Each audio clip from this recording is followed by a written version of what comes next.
And the next part of this game is the RAM, which goes in these two little blue slots right there.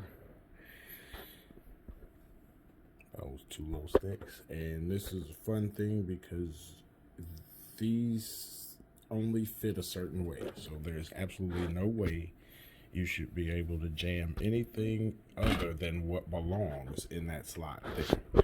And one of the most rewarding sounds in the game is to hear that click when the RAM actually goes in. And so we take one stick here, one stick there, and we click, click. Way to go. Way to go. We'll line it up. And it's click and click.